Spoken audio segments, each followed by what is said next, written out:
la redacción. México es testigo de un proyecto alternativo de nación. Y otros critican el gasto de un Estado que protege al que trabaja y no da paz. Bienvenidos amigos y amigas de Latinoamérica y el mundo. Soy Daniel De Vita y es un placer darles la bienvenida una vez más a este espacio donde nos seguimos encontrando en esta construcción de pensamiento colectivo, de este espacio de reflexión y de la oportunidad para seguir conociéndonos, estrechando estos vínculos, porque no hay manera de amar y construir algo que no se conoce. Así que aquí estamos haciendo este humilde aporte desde este espacio y hoy realmente muy contento porque tenemos el honor de que nos acompañe alguien que ustedes ya conocen. Estamos hablando de Sebastián Salgado, analista internacional, periodista, director de dataurgente.com, corresponsal de guerra, docente y unas cuantas cosas más que seguramente vamos a tener la oportunidad de conversar. Lo tenemos a Sebastián Salgado con nosotros. Bienvenido. Ahí estás. ¿Cómo estás, Seba? Bienvenido. Gracias por tomarte estos minutos. Dani, como siempre, un gusto charlar con vos y compartir, ¿no?, las cosas que estudiamos y trabajamos todos los días. Mirá, Seba, te vengo siguiendo.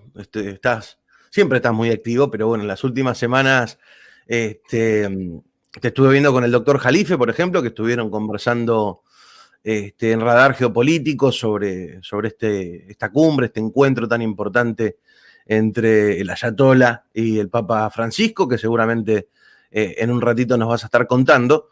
Pero algo que me llamó muchísimo la atención fue tu disertación en el programa Tertulias en Cuarentena, donde hablabas de los planes de la OTAN con respecto a México, sobre la mirada de este bloque con respecto a la política que está llevando adelante Andrés Manuel López Obrador, y me gustaría que pudieras contarnos los lineamientos generales de esto que estuviste exponiendo, que me pareció muy importante, muy revelador y que no veo que se esté hablando en muchos espacios.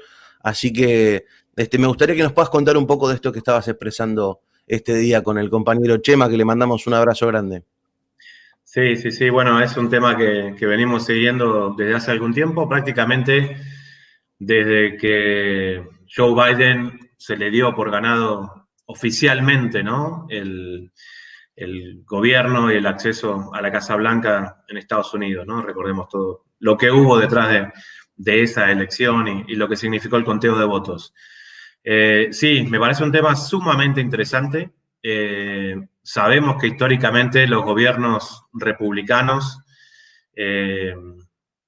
han sido más agresivos, ¿sí? Han participado, si se quiere, incluso de mayor cantidad de conflictos bélicos que los republicanos, a pesar de que tengamos a veces una concepción diferente. Pero recordemos que durante el gobierno de Trump no hubo guerras. Simplemente sí se siguió participando de las que ya existían, y tal vez el hecho que pudo y que fue un acto de guerra fue el asesinato en territorio iraquí del general iraní Qasem Soleimani, que pudo haber desatado una guerra hace poco más de un año. Dicho esto, evidentemente la acción de la OTAN, de la Organización del Tratado del Atlántico Norte, está dando todas las señales de una suerte de reactivación. Durante el gobierno de Trump se quejaba mucho con los europeos de que ellos no ponían suficiente plata en la OTAN y que a Estados Unidos les salía muy caro, y que entonces iban a revisar, ¿no?, la participación de Estados Unidos. Recordemos, por ahí, para aquellos que no están tan familiarizados con esto de qué es la OTAN, que es una organización que cuando terminó la Segunda Guerra Mundial, los países occidentales, impulsados por Estados Unidos, sobre todo los países europeos, vieron en la Rusia comunista una especie de amenaza. Rusia, de alguna manera, recordemos, fueron los primeros que entraron en Berlín, ¿no? El Ejército Rojo tiene una historia y un poderío, ¿no?, que nadie puede negar, y en la expansión soviética, Occidente veía una especie de amenaza. ¿Qué hacen entonces? Crean la OTAN, apenas 2 años después de la creación de las Naciones Unidas, en 1949, si no me equivoco. Y claro, ¿qué era lo que hacen? Juntar a algunos países europeos, coordinados, lógicamente, por Estados Unidos, aunque siempre Estados Unidos lo hace desde atrás, para formar un frente militar en contra de la expansión soviética. Bueno, eso generó lo que ya conocemos como la famosa Guerra Fría, la cortina de hierro. En contraposición, Rusia crea el Pacto de Varsovia, también con sus países satélites, formando una serie de ejércitos que podrían llegar a actuar, y en esa escalada de tensiones podríamos decir que llegó a algunos puntos máximos, tal vez con la crisis de los misiles con Cuba y algunas otras situaciones. Ahora bien, esa guerra, afortunadamente, nunca se desencadenó. Y después de la caída de la Unión Soviética, todo indicaba de que si la OTAN existía solamente para contrarrestar el poderío del comunismo soviético, ¿qué necesidad de que siga existiendo la OTAN había? Bueno, no solamente la OTAN se mantuvo, sino que se fue fortaleciendo durante la década del 90 y hasta nuestros días. Recordemos que la OTAN son el grupo de países que invadieron lo que fue la antigua Yugoslavia, en la propia Europa, que no querían de alguna manera que marcara, ¿no?, esa impronta que había sabido tener Yugoslavia desde hacía tanto tiempo, y la balcanizaron, ¿no? De ahí viene el término, ¿no?, desde la división de los países en esta suma de naciones que fueron creadas por ellos mismos, ¿no? Croacia, Kosovo. Y de alguna manera, lo que viene después, evidentemente, es un temor a la expansión de lo que hoy vemos como la Federación Rusa, ¿sí? Ya no la antigua Unión Soviética, sino el poderío militar de los rusos. Hoy la OTAN, Dani, contempla, si no me equivoco, a 30 países europeos, a 30, o sea, prácticamente la totalidad de Europa, algunos países ex repúblicas soviéticas, vamos a decir, que eran parte del Pacto de Varsovia, se cambiaron de equipo y hoy son parte de la OTAN. No es que solamente no se disolvió cuando cae la Unión Soviética, sino que se hizo muchísimo más grande. Claro. Y bueno, no contentos con eso, de tener 30 países en Europa comandados por Estados Unidos, siempre con esa estrategia de que el secretario general de la OTAN siempre es un europeo. Eso ellos saben hacerlo muy bien, ¿no? Porque manejan los hilos detrás. La sede de la OTAN está en Bruselas y no en Nueva York. Ahora en 2 días van a hacer la cumbre anual, que es muy importante. Podemos decir algunas cosas de eso también. Y tienen como países asociados en el continente americano, en este momento, a 2. Uno pleno, que es Canadá, y uno que ellos le llaman socio global, que en este momento es Colombia. Durante el gobierno de Juan Manuel Santos, la OTAN suma a Colombia como socio global. ¿Qué es lo que le interesa a los Estados Unidos de Colombia? Y varias cosas. Una, ser la cabecera de un potencial ataque contra Venezuela. Otra es utilizar la experiencia que tienen muchos militares colombianos, tal vez para misiones en otros lugares donde la OTAN los necesite. Ellos mencionan algunos, como es la limpieza de territorios con minas antipersonales, pongámosle. Pero lo cierto es que, en definitiva, el ejército colombiano pasa a estar bajo el mando y la coerción, si se quiere también, del ejército de Estados Unidos, como están el resto de los países europeos. En este contexto, y una vez que Biden asume, el coqueteo para que México se sume a la OTAN se hizo extremadamente evidente. Estamos en un momento donde ya no estamos seguros si militarmente incluso Rusia es más fuerte o menos fuerte que los Estados Unidos. Todo el tiempo están haciendo demostraciones de la OTAN en las zonas cercanas a las fronteras rusas. Rusia, a su vez, hace ejercicios militares con China, con Irán, para demostrar que existen otros bloques también. Y en este sentido, evidentemente, el gobierno de Biden, no contento que ya Canadá es parte de la OTAN, hicieron un coqueteo estratégico con México. ¿Cómo lo hicieron? Y esto es muy interesante, ¿no? Asumió el secretario de Defensa, interesante decirlo, por primera vez hay un secretario de Defensa en los Estados Unidos negro, ¿sí?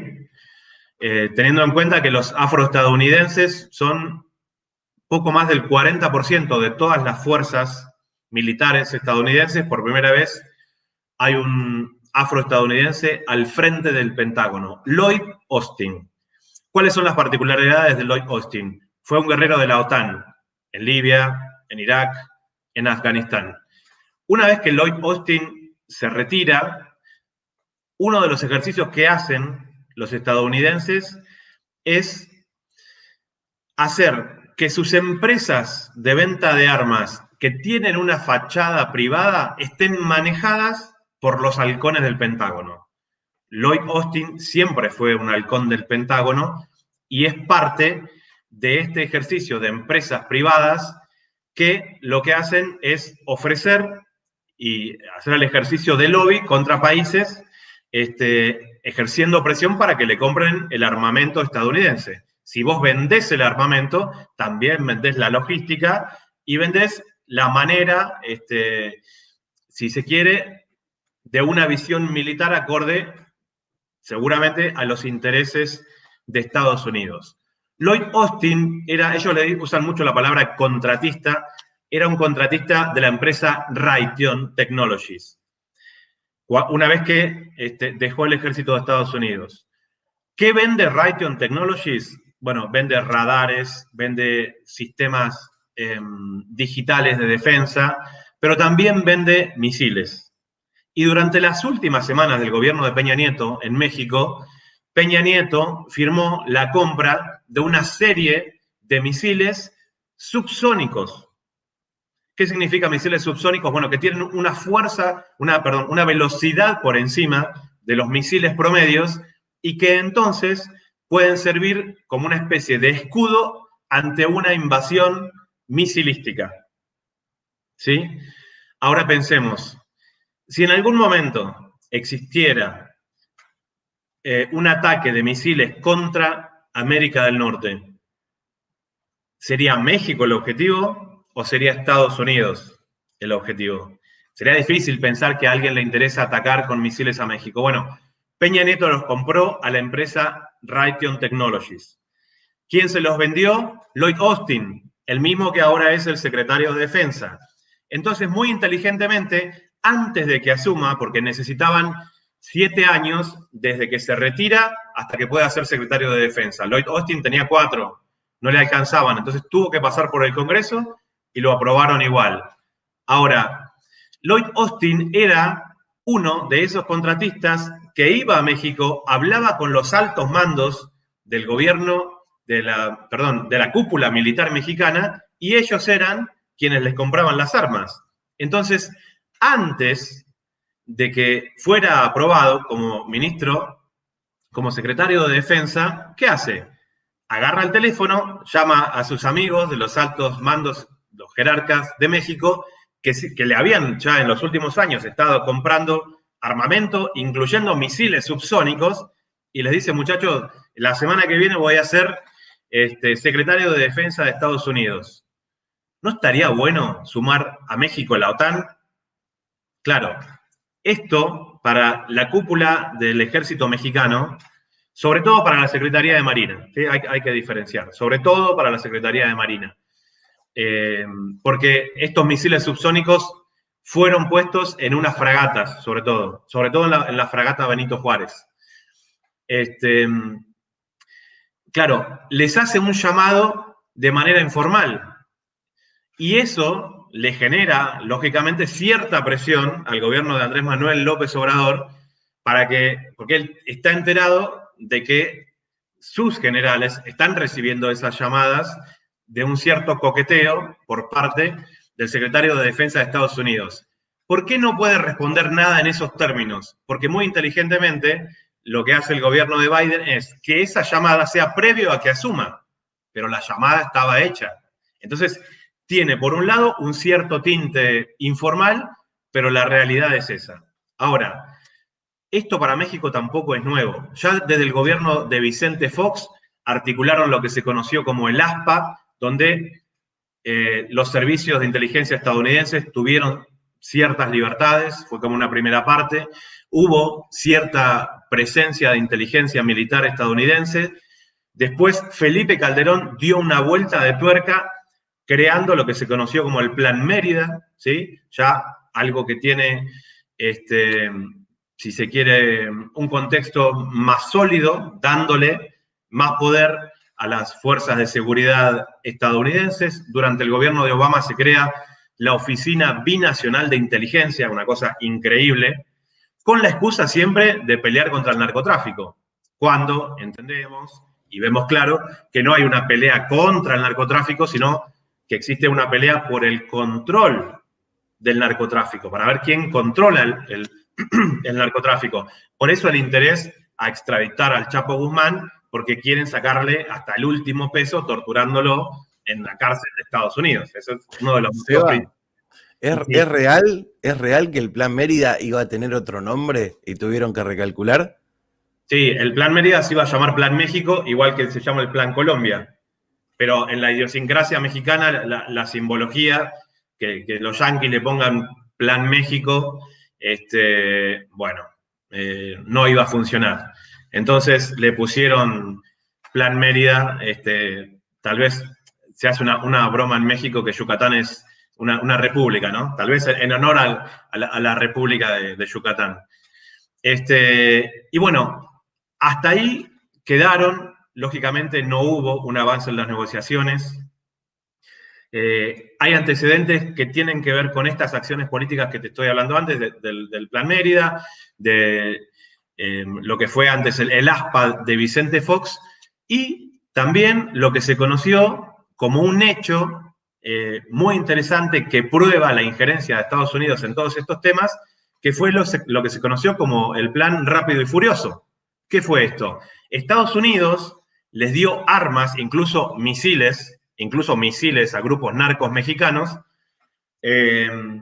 ¿Con qué excusa? Dicen, no, bueno, nosotros a estas les pusimos unos chips para rastrearlos y ver dónde estaban.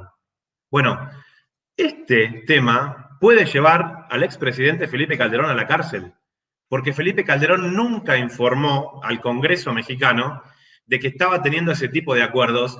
Y está muy clara en la Constitución política de los Estados Unidos mexicanos que ese tipo de injerencias no son permitidos, que no se pueden instalar bases extranjeras, que ningún mando militar mexicano puede obedecer a militares de otras naciones, y esto va en detrimento de los intereses nacionales y de soberanía nacional de México.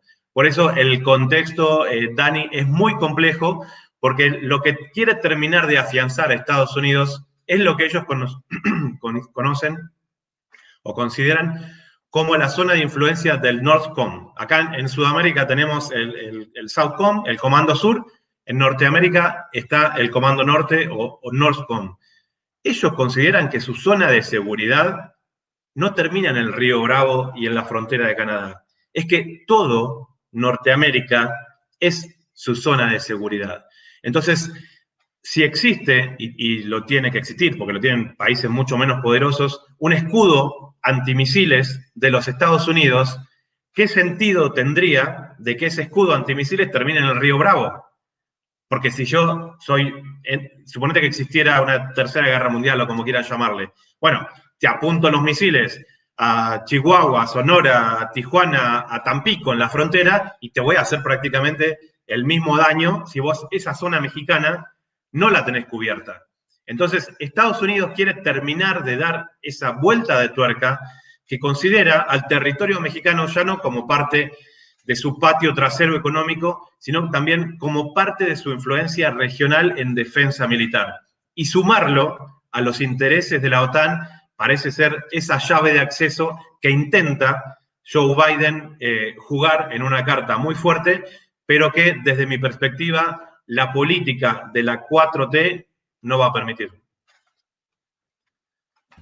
Clarísimo, clarísimo y muy importante, y me gusta esta conclusión de que la política de la Cuarta Transformación no lo va a permitir. Y bueno, ahí se evidencian las tensiones lógicas. Me gustaría, Seba, que nos puedas dar tu punto de vista con respecto. Estamos en un momento donde plantear algunas cuestiones, cuando se sobreideologiza, se vuelve complejo y parece que el análisis o narrar algunos hechos de la realidad te ubica de un lado o del otro. Vos comenzaste tu exposición diciendo que Donald Trump no inició conflictos bélicos nuevos, sí el atentado terrorista con un dron, por ejemplo, contra el general iraní, sí continuar las guerras preexistentes, pero que no fue un iniciador de conflictos constantes, como por ejemplo Barack Obama. En algunos círculos, plantear esto que vos estás diciendo te ubica a la derecha de Hitler. Viste que hay gente que vos decís esto y te transformaste en un fascista. Y me pasa mucho de que expresar datos te ubica de un lado o del otro cuando no estamos hablando de ideología, sino que estamos diciendo, a ver, objetivamente hubo más guerras en este periodo que en este otro periodo. Entonces, asume Joe Biden, no sé si escuchaste las declaraciones de Lula da Silva, por ejemplo, expresando como que estaba muy esperanzado con la etapa de Biden, Alberto Fernández lo mismo, muchos otros, a ver, la realidad es que en semanas de gobierno, no solamente todo esto que estás comentando, sino ya hubo un bombardeo a Siria, y me gustaría también que me cuentes cuál es tu análisis sobre las provocaciones y amenazas nada más y nada menos que a Rusia. Pero digo, a uno no le da la pauta de que estamos ante un presidente conciliador que está buscando generar paz en el mundo, sino todo lo contrario. En semanas ya está iniciando conflictos constantemente. Sí, la trayectoria de Biden la hemos conocido, ¿no?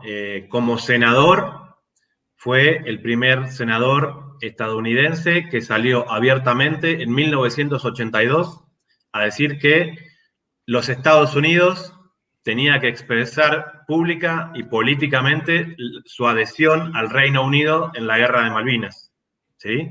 Y que Estados Unidos, lógicamente, le estaba declarando de manera indirecta la guerra a Argentina también. Algo que pasaba en los hechos, ¿no? Pero que evidentemente Joe Biden lo encarnaba casi de una manera personal al decirlo públicamente a través de las noticias. Hay muchos hechos a través de su trayectoria política que lo muestran como una de esas personas que disfruta de esa política exterior, y no es casual entonces que él llegue a presidente. O sea, no es que llega una persona a presidente de los Estados Unidos y ahí decide qué va a hacer, sino que la trayectoria que ha tenido es lo que lo posiciona frente a determinados actores políticos, por decirlo de alguna manera, que son los que pueden catapultarlo a la Casa Rosada. Yo creo que sí, estamos evidentemente, y como vos bien lo mencionás, ante un gobierno, si se quiere, bélico de manera fáctica, porque Trump era un gobierno bélico en lo discursivo, ¿sí? Que decía, a los mexicanos les voy a meter un muro, a Venezuela puso precio por la cabeza de Maduro, pero lo que intentó después es hacer una invasión desde Venezuela, desde Colombia hacia Venezuela. Nunca hizo una guerra abierta. Ahora, ante lo que estamos en este momento, y cuando vemos que Joe Biden le dice por televisión hace 2 días, asesino al presidente de la Federación Rusa, evidentemente ahí la diplomacia vuela por los aires y es querer crear un caldo de cultivo para algo extremadamente grande. Por eso da la sensación de que México, desde que asumió Biden, se está preparando para un conflicto a gran escala. Por eso, a su vecino del sur tiene muchas ganas de tenerlo arropado, porque geopolíticamente el territorio mexicano influye de manera rotunda, ¿no? Ante un escenario de guerra de Estados Unidos. Me parece que estamos ante el inicio de ciertas declaraciones que quieren despertar una situación a la cual no veníamos acostumbrados en los últimos años, y el enfrentamiento ya no verbal, sino con acciones reales del propio presidente de Estados Unidos contra la Federación Rusa y contra China, bueno, nos van armando un mapa que incluye prácticamente a todo el planeta. Esta semana va a ser la cumbre anual de la OTAN y Estados Unidos está mandando a su secretario de Estado a la cumbre de Bruselas. Es ahora el 23 y el 24, la semana que viene, en Europa. Al mismo tiempo, decimos que Biden le dice asesino a Putin. ¿Sí? Es importante ir armando, ¿no?, todas estas cosas. Hacen ejercicios navales que de alguna manera desafían a la seguridad de las fronteras rusas. Y vemos la posibilidad de que en esta próxima cumbre, o en un tiempo muy cercano, Ucrania termine, que ya tiene cierta cercanía con la OTAN, termine por ser un socio pleno de la OTAN, lo cual ahí sí la dimensión del conflicto puede escalar de manera exponencial. Del otro lado vemos con mucha altura política al presidente ruso teniendo que dar un mensaje en cadena nacional el día de ayer por la televisión pública rusa, diciéndole a sus ciudadanos, estén tranquilos, cuando yo era niño y nos reuníamos con mis amigos, decíamos, el que lo dice lo es. ¿Y qué significa eso? Bueno, es un término que acá en Latinoamérica también usamos, ¿no?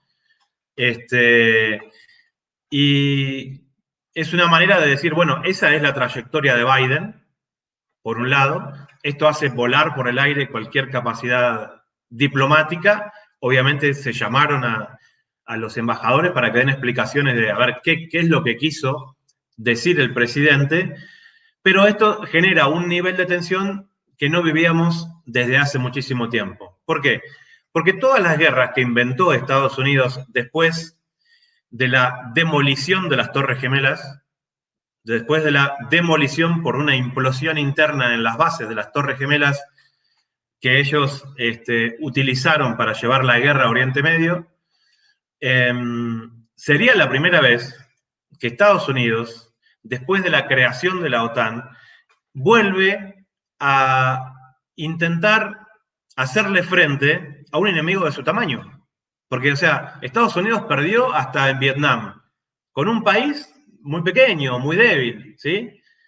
Pero a la hora de que Estados Unidos está viendo que su poder geopolítico va perdiendo dimensión en tanto y en cuanto sus ejércitos son superados por la armada china, por el ejército ruso, probablemente estemos ante un escenario donde van a redoblar la apuesta por mostrar músculo y ver realmente si el mundo que estuvimos acostumbrados durante la Guerra Fría, de ese mundo bipolar, ¿no?, entre la Unión Soviética y Estados Unidos, termina de conformarse en un mundo tripolar, donde tenemos a Estados Unidos que sigue siendo una gran potencia, pero Rusia y China ya están al mismo nivel. Entonces, o Estados Unidos asume esa derrota de creerse el gendarme del mundo, ahora vivimos en un mundo tripolar, o se desata una guerra para que ellos intenten demostrar de que siguen siendo quienes dominan. Hay un conflicto que en este momento, Dani, vos conocés muy bien y está cumpliendo 10 años, que generó, si se quiere, un parteaguas, un antes y un después para demostrar que Estados Unidos ya no tiene la capacidad militar en todos los rincones del mundo, y es Siria. Estados Unidos, junto con sus socios de la OTAN, porque recordemos que Turquía en la guerra impuesta contra Siria jugó un papel fundamental. Turquía, miembro pleno de la OTAN, tiene el ejército más numeroso dentro de la OTAN en cantidad de hombres. Siria no cayó.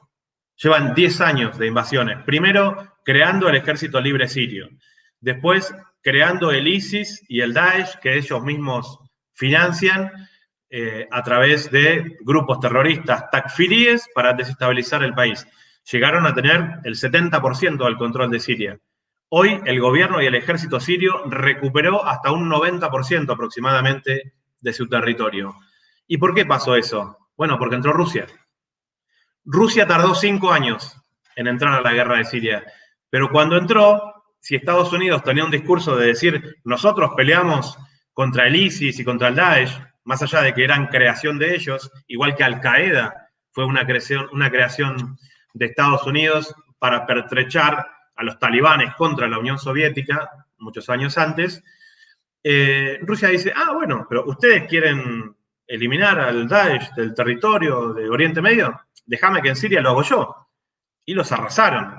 Al principio simplemente con la aviación, ¿sí? Los Sukhoi y los MiG de la Federación Rusa arrasaban con los campamentos que sabían perfectamente dónde estaban los terroristas y detrás venía el ejército sirio.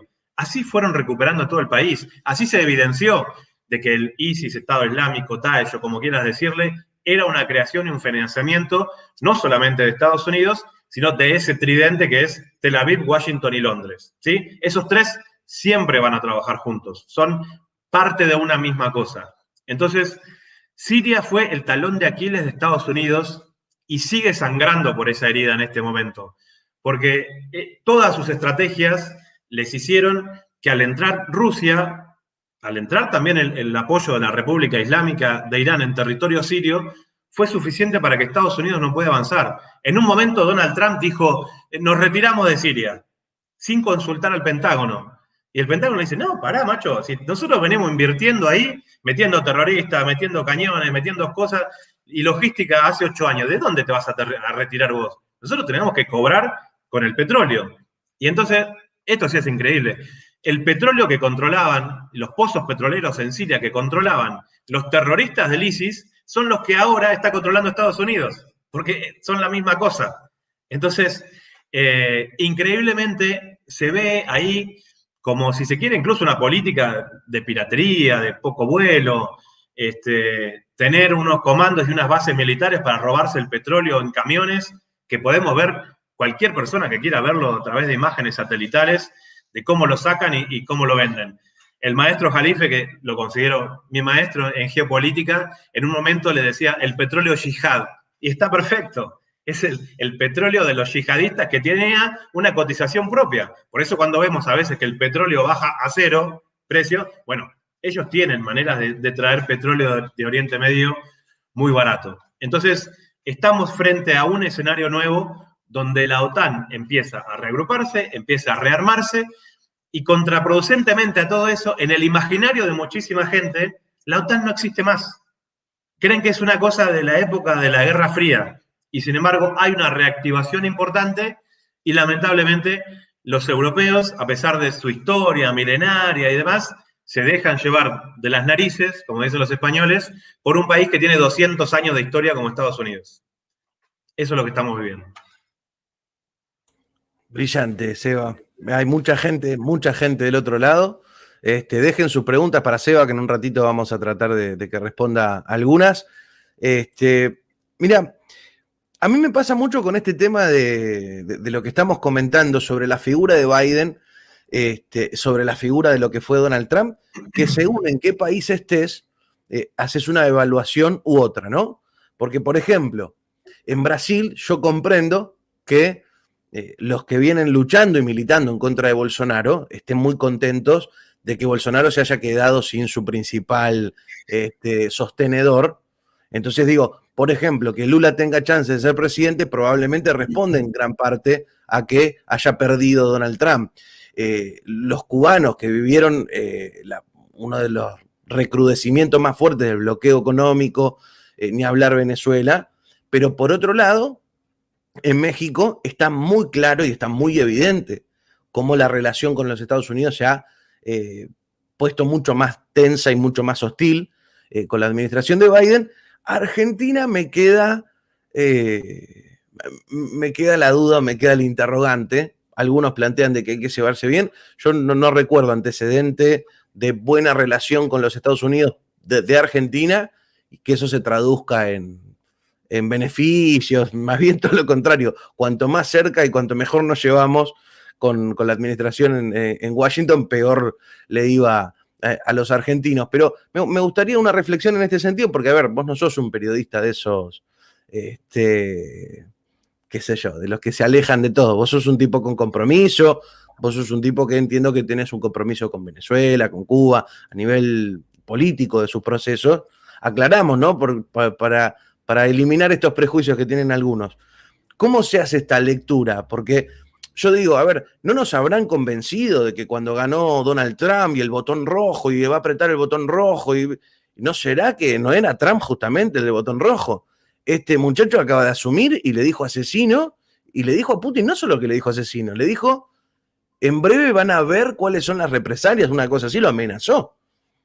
Sí, sí, están obsesionados en cortar el gasoducto que se llama Nord Stream 2. Eso es parte de la agenda de la OTAN de la semana que viene. Es un gasoducto y un acuerdo muy importante que tienen entre Rusia y Alemania. ¿Sí? Entre Rusia y Alemania, que ya está súper avanzado, pero la OTAN está obsesionada para que Alemania no sea la puerta de entrada del gas ruso, y yo no sé hasta qué punto están dispuestos a obstaculizar todo eso. Rusia no se va a quedar de brazos cruzados. Pero ¿qué pasa? Alemania también, hay que recordar, es parte del G7. Rusia no es parte del G7, imagínate que, no sé, Canadá es parte del G7 y Rusia no, Japón es parte del G7, Italia es parte del G7 y Rusia no. Bueno, el G7 va a terminar siendo un complemento político para las acciones de la OTAN. Eso es importante y también tuvieron reuniones esta semana. Ahora, hay que entender a demócratas y republicanos como las dos caras de la misma moneda, ¿no? Evidentemente, en Latinoamérica todavía nos cuesta, tal vez por cierto romanticismo político, que seguimos interpretando muchas cosas como izquierda y derecha y demás, vincularnos o tratar de rescatar algo positivo en la política exterior de los Estados Unidos. Vimos un gobierno de Donald Trump que hizo énfasis en los bloqueos económicos de una manera fuertísima. Y esos bloqueos económicos también cuestan vidas, igual que una guerra. Bloqueo económico contra Cuba, que de alguna manera el presidente Obama habían llegado a un acuerdo para destrabar ciertas sanciones. Bloqueo económico obvio contra Siria, bloqueo económico contra la República Islámica de Irán, bloqueo económico contra el Yemen, que está viviendo la crisis humanitaria más grave de todo el mundo y del que no se habla tanto, ¿sí? Recordamos, sí, al presidente Trump con una cartulina así mostrándole avioncitos y misiles al príncipe Mohammed bin Salman de Arabia Saudita, que son los agresores del Yemen, porque le tienen mucho miedo a que esa revolución popular, que en este momento está cumpliendo 6 años en el Yemen y que tiene la capital Sanaa tomada, y es parte del nuevo escenario geopolítico de Yemen, se expanda, ¿no? Y las monarquías que han sido sanguinarias con su pueblo siempre son muy cobardes en ese sentido.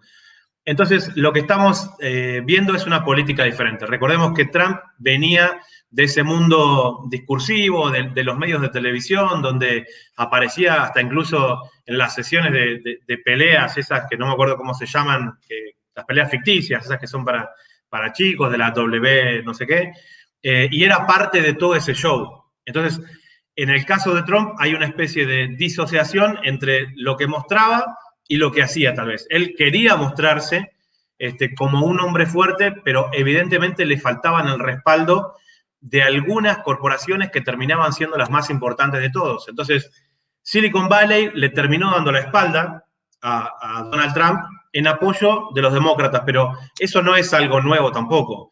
A Trump lo terminaban apoyando las corporaciones automotrices, algunas muy fuertes, pero que no hacen a la política exterior de Estados Unidos, ¿sí? Los demócratas, en cambio, son los creadores de estas cosas de mostrar una cara amable hacia el mundo, pero en realidad hacer la guerra. Y esto va a ser el perfil, sin dudas, del gobierno de Joe Biden. Vemos a nuestros políticos, Dani, en América Latina a la deriva. Por eso yo creo que comparto con vos la admiración y el liderazgo del presidente Andrés Manuel López Obrador en México, que por mucha distancia, yo lo veo en este momento en América Latina, va marcando un rumbo de un país independiente y con una identidad propia. México, lo hemos conversado alguna vez, siempre lleva como un tiempo diferente, ¿no? Y cuando tuvimos líderes populares, progresistas en Sudamérica, en México tenían a Felipe Calderón, a Peña Nieto, a Fox, pero ahora tienen un presidente popular que va marcando, siento yo, ciertos rumbos, que ha marcado un liderazgo incluso en el contexto de la pandemia y del COVID. Entonces, me parece que ahí México puede anclarse de acciones políticas que tienen muchísimo tiempo, como la doctrina Estrada, que es de la década del 30, donde México dice, bueno, nosotros no nos metemos con la política interna de otros países, pero no se metan tampoco con la política interna nuestra. López Obrador participó y tuvo un encuentro personal con Donald Trump en el contexto de campaña que muchos calificaron como que, bueno, era una jugada errónea porque Biden la podía interpretar como que López Obrador estaba apoyando a los republicanos. O sea, nada más alejado de ellos. López Obrador hace el juego que todos los presidentes y los políticos latinoamericanos tendrían que hacer, ¿sí? Defendiendo los intereses de su propio país. Por eso hace 10 días hicieron una videoconferencia donde Biden le dice, mirá, tengo el rosario y soy guadalupano, porque nosotros, hay que recordar, Biden es católico. O sea, no sé, fue bautizado, vamos a decir que es católico por eso. Pero eso le da un perfil, ¿no? El último presidente católico había sido Kennedy, ¿no? Asesinado. Pero sí, el hecho de tener esta cara, de profesar la religión católica, le da una cierta cercanía con el Vaticano, con el Papa, que nosotros no estábamos acostumbrados a ver por parte del gobierno de Estados Unidos. Esta puede ser una doble trampa, que nosotros pensemos que por ser un presidente católico, cristiano o lo que sea, que tiene cierta identidad o arraigo con Latinoamérica, puede llegar a tener una visión cercana a la idiosincrasia regional nuestra. Y esto a todas luces puede ser un análisis erróneo.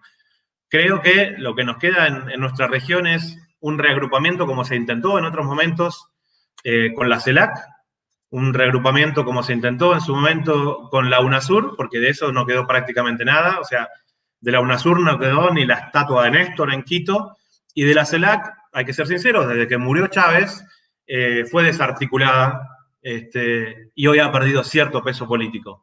Si esos canales de comunicación institucional entre los países de nuestra región siguen cerrados, nosotros vamos a seguir estando a la deriva y indefensos, si se quiere, ante la política exterior estadounidense. Para los que nos ven por fuera de Argentina, contarles de que estamos próximos a lo que es un nuevo aniversario de la Guerra de las Malvinas en 1982, que el gobierno militar argentino tuvo en ese intento de recuperación de las islas. Y Boris Johnson esta semana, muy suelto de cuerpo, filtró un comunicado donde decía que los británicos están dispuestos a defenderse de cualquier tipo de agresión en las Islas Malvinas y en otras situaciones coloniales como ellos tienen en diferentes lugares, incluso en Gibraltar, que no sé por qué. Siempre los españoles están muy callados con ese tema. Pero ¿qué pasó? En las últimas semanas, un buque de los Estados Unidos que pedía permiso para entrar a un puerto argentino le fue denegado, vamos a decir, bajo la excusa del contexto del COVID. Se ofendieron tanto y hubo tanto chisporroteo porque la República Argentina no accedió a que los marineros estadounidenses bajaran en un puerto argentino, creo que tenían pensado que sea el puerto de Mar del Plata, que una semana después apareció un submarino nuclear estadounidense en aguas prácticamente bordeando el mar argentino, ante lo cual la República Argentina no tiene ningún sistema de defensa. El único submarino que teníamos que funcionaba, el Ara San Juan, implosionó o lo explotaron frente a las Islas Malvinas hace 2 años durante el gobierno de Mauricio Macri. Murieron 44 tripulantes de ese submarino. Y los Estados Unidos, a través de Twitter, nos muestran de que están haciendo navegar con apoyo de un avión británico a ese submarino nuclear en las costas argentinas. Es una mojada de oreja muy grande, ¿sí? Como decimos acá en Argentina. Y es una demostración de poder de que Biden te está diciendo, si vos no me dejás bajar a mis marineritos en tu puerto, yo te voy a mostrar cuál es mi capacidad de acción. Entonces, eso que a todas luces es una agresión tremenda, el único que pudo salir a reclamarla es Gustavo Melella, el gobernador de la provincia de Tierra del Fuego, que políticamente, a nivel mundial, lógicamente no gravita, y muy por el contrario, nuestro presidente, nuestro canciller, nuestro ministro de Defensa, queriendo poner paños fríos diciendo, no, bueno, era a propulsión nuclear, pero en realidad no sabemos si tenían armas nucleares. Es lo mismo. Es el mismo ejercicio político y ante los sumisos, en la historia de la humanidad, los poderosos siempre le aplastaron la cabeza. Los imperios siempre respetaron más a quienes le hicieron frente desde donde pudieron que a los sumisos que fueron parte de lo que Chávez decía, los cipayos, ¿no? Los pitiyanquis, decía Chávez en algunos discursos. Entonces lo que tenemos que saber es qué es lo que queremos ser, ¿no? Como región y también como país, porque evidentemente el interés en nuestra región, con todos los recursos naturales que tenemos, va a ir creciendo. Y lo que estamos viendo son agresiones constantes que la República Argentina, ni prácticamente ningún país de nuestra región, está en condiciones de responder. No solo que el submarino que teníamos no lo tenemos más, sino que cuando queremos custodiar nuestro espacio aéreo tampoco nos permiten adquirir el caza que iba a comprarle a Corea el Ministerio de Defensa, lo bloqueó Gran Bretaña porque tenía componentes que habían sido producidos en Inglaterra, entonces aplicaron, pero después con el tema de la vacuna vienen, se pasean, hablan de la hermandad argentino-británica que a uno le da un poco de vergüenza. Pero mira, te quería preguntar esto, vos sos un gran analista de estas maniobras discursivas y de estas tácticas políticas que se utilizan como estos pases de magia, de yo te muevo la mano por acá, todo el mundo mirando esta mano y yo con esta, te estoy robando la billetera. A mí me da la sensación, el otro día lo discutía con algunos amigos y con algunos compañeros, de todo este recrudecimiento de lo que podemos considerar como ultraderecha desde lo discursivo, ¿no? Desde la xenofobia absoluta, desde el racismo, la intolerancia. A mí me parece que ha corrido la discusión muy, muy, muy para la derecha y que ha logrado, vos sabés que yo siempre le evito esto de utilizar términos de izquierda a derecha, pero lo vamos a utilizar para que quede clarito, si no va a ser medio confuso. Si yo te muestro un cuco súper reaccionario, belicoso, fascista, a la gente le da miedo, y yo creo que la gente ante un monstruo grande está dispuesta a aceptar cosas que en otro contexto más normal no aceptaría. Y a ver, vamos por ejemplo a los Estados Unidos y esto que hablábamos, ¿no? Te mostraban a Trump como una bestia peligrosa, entonces un montón de gente que se llama de izquierda estaba festejando la victoria de Joe Biden, que me parece una cosa increíble. Vamos a España. Pedro Sánchez, hasta hace 5 años, era considerado un neoliberal, claro, qué sé yo, no sé, podría ser tranquilamente un Peña Nieto.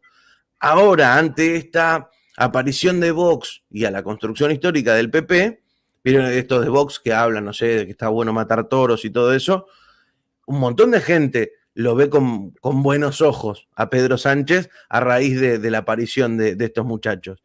Y lo mismo, a ver, en Francia, ¿cómo gana Macron? No, derrotamos al fascismo porque perdió Marine Le Pen y Macron está paleando trabajadores y aumentando los combustibles. Digo, ¿vos coincidís en que nos están agitando un monstruo absolutamente peligroso para que seamos más mansos a la hora de aceptar el neoliberalismo de buenos modales?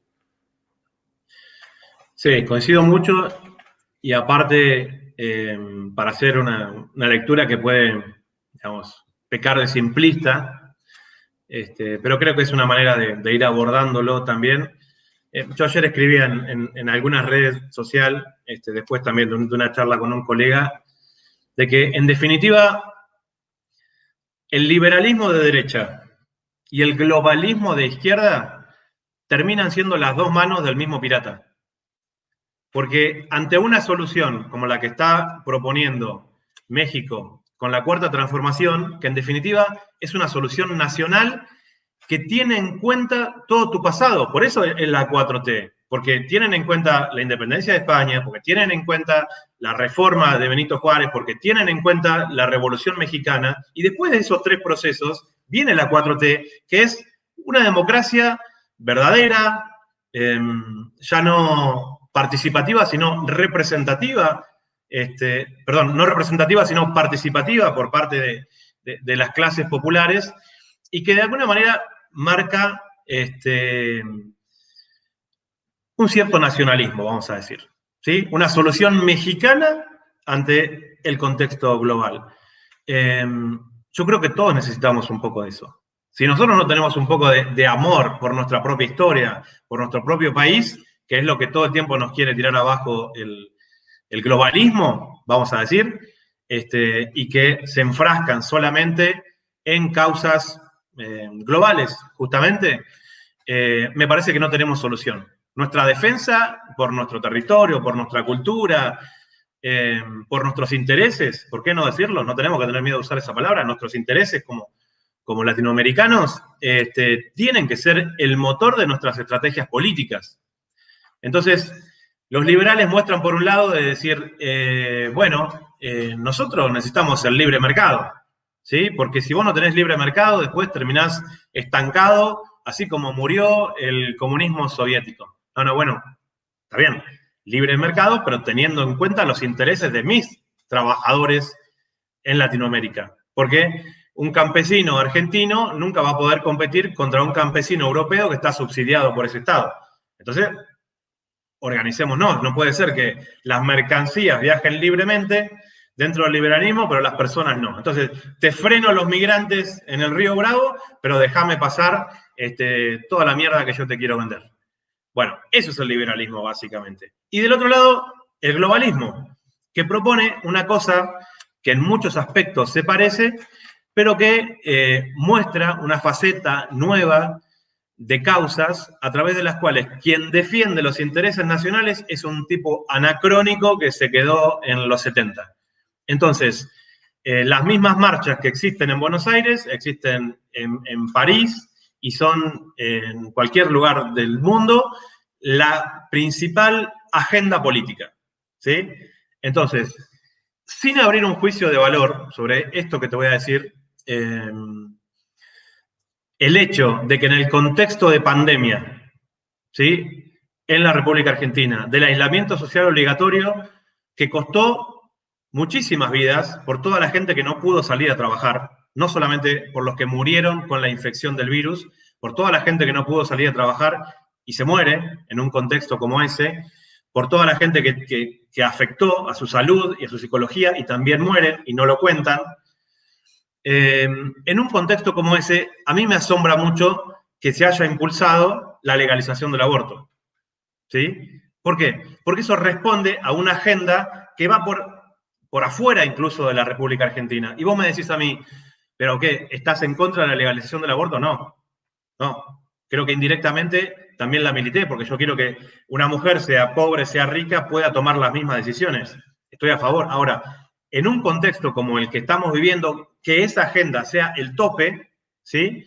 Me parece que responde a intereses externos a la República Argentina. Y ese es el globalismo. Esa es una de las caras del globalismo, que te ponen una agenda ambientalista, de ciertos derechos humanos sí, pero otros no, y que si eso se contrapone contra los intereses nacionales, bueno, en realidad vos te pueden tildar de nazi y de no sé cuántas cosas más. Entonces quieren asociar el nacionalismo con la gente que tiene, no sé, una cercanía con, como vos decías, con Hitler o con cualquier cosa que se le parezca. Y nada más alejado. Entonces hay una trampa dialéctica en donde uno de los ejercicios importantes que podemos llegar a hacer como consumidores de información, y te lo digo como periodista y como docente de la Facultad de Periodismo de La Plata, es apagar la tele. Es apagar la tele. no hay nada en los medios de comunicación comerciales que nos acerque a la verdad. Ya no hay vinculación entre el periodismo y los canales de noticias. Simplemente lo que hacen es cada uno se arropa con un cierto financiamiento a unos determinados intereses políticos y todos los periodistas que están ahí adentro manejan un mismo discurso. Y cada uno va por sus carriles y cada uno tiene sus fuentes de financiamiento. Y nos quieren hacer creer de que esa es una visión variada del mundo porque hay diferentes canales. No. Dentro del sistema de cable solamente permiten existir discursos que sean funcionales a los intereses que ya están vigentes. Por eso, una charla como esta nunca va a aparecer por la televisión, ¿sí? Porque, ¿a vos quién te financia?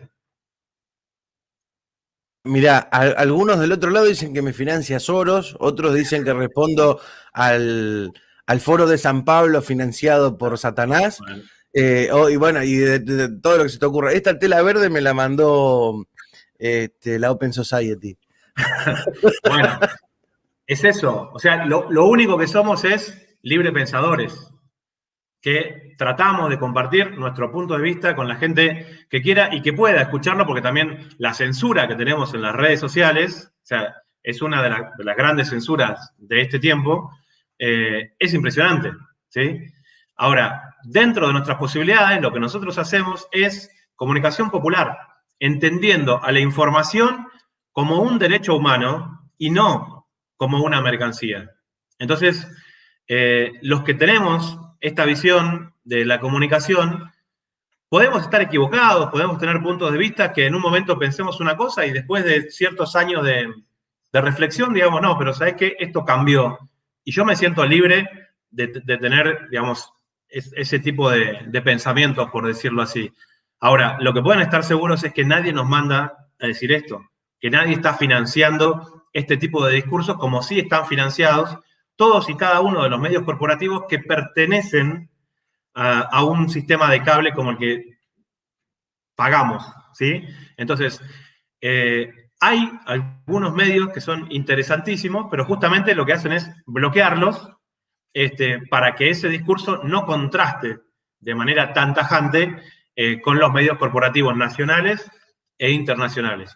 Por eso, parte de la pelea yo creo que está en este ámbito, ¿sí? Hoy por hoy, el uso de la palabra puede ser mucho más efectivo que un arma, ¿sí? Parte del territorio de confrontación entre los intereses que existen en este momento en el mundo no solamente se da en las fronteras, en los mares y en el territorio, sino en la mente de las personas, ¿sí? Ese es un territorio en disputa que sufre las peleas, si se quieren, más importantes. Por eso hay tanta inversión, ¿sí? En propaganda, en manipulación, y por eso cada cosa que nosotros percibimos, bueno, tenemos que decodificarla en ese sentido. Entonces, que si Biden le dice asesino a Putin, es una semana antes de la cumbre de la OTAN y un día después del G7, más allá de que después le toque esa especie de karma instantáneo que casi lo vimos rodando ahí por las escaleras del avión presidencial. Bueno, no sé, Biden, no podés cuidarte ni a vos mismo. Tratá de fijarte dónde pisás, por lo menos. Porque algunas peleas pareciera que le están quedando grandes. El tema es que no es las ideas de Biden. Biden representa un cúmulo de intereses que son los que lo ponen en la Casa Blanca. Y unos, principalmente, son los relacionados con la industria armamentística, primero, con la industria farmacéutica, segundo, y con la industria tecnológica, tercero. Entonces, esas tres grandes monstruos son los que ponen a un tipo que se llama Joe Biden, que se dice católico, que sonríe un poquito y que se cae cuando va subiendo al avión, en la Casa Blanca y en el sillón presidencial de los Estados Unidos. Del otro lado, por ejemplo, José dice, este es el mejor programa del mes. Francisco dice, hay que compartirlo con amigos y familiares. Art Dragón dice, somos hermanos, viva la patria grande y la Unión Latinoamericana. Bueno, mucha gente del otro lado. Me dicen que tengo algunos superchats, pero no me está dejando YouTube verlos, así que de todo corazón, gracias. Les prometo que los voy a anotar después si puedo chequearlos y les voy a agradecer en la próxima porque está funcionando medio raro esto. Te cuento, Sebastián, la última vez que conversamos, que fue la primera vez que conversamos en este espacio, nos vieron casi 70.000 personas. Después de esa transmisión hicimos el análisis de las primeras medidas de Biden, que nos vieron también un montón de gente, y el último programón, hablando numéricamente, que tuvimos fue Biden comienza el bombardeo. Nos vieron 95.000 personas y a partir de ahí este espacio se desapareció. Y ahora nos ven 500, 200, 300. Así que vale la aclaración de que estamos, lo menciono porque hablabas de la censura en las redes sociales, de que está bien, estamos acá, nos dejan transmitir, pero bueno, no es lo mismo que te dejen llegar a 200.000, 300.000 personas que a 500 personas, ¿no? Cambia muchísimo la ecuación. Sí, nos sacan de los algoritmos. O sea, si yo posteo esta charla en mi Face, tiene 2 likes. Te juro, nadie lo ve. O sea, me pasa así de hace muchos años. Todo mi trabajo para Hispantepec fue borrado de YouTube, todos mis documentales. Pero muy por el contrario, a la gente que se dedica a hacer estas cosas que nos censuran todos los días, en lugar de desalentarnos, nos recuerdan que el trabajo que hacemos es muy importante, si no, no estarían ahí para censurarnos, ¿no? Entonces, bueno, a quienes sí pueden llegar a vernos, que sepan que vamos a seguir dando peleas y que en esa búsqueda que ellos hacen de nuestros contenidos, realmente en eso nos fortalecen mucho y es lo que nos lleva a seguir adelante. Absolutamente, absolutamente. Bueno, muchas gracias Roberto López por ese superchat, es el primero que veo. Tengo entendido que hubo otros que me están diciendo acá que no me saltan en pantalla, así que nada, les prometo después agradecerles, pero muchas gracias, querido Roberto López. Estábamos hablando de censura en redes sociales y de las tácticas en redes sociales, y vos sabés, Eva, que esta semana venimos de estrenar una canción con Piero, con un colega que admiro y quiero muchísimo, relacionado... Bombas o médicos, claro que sí.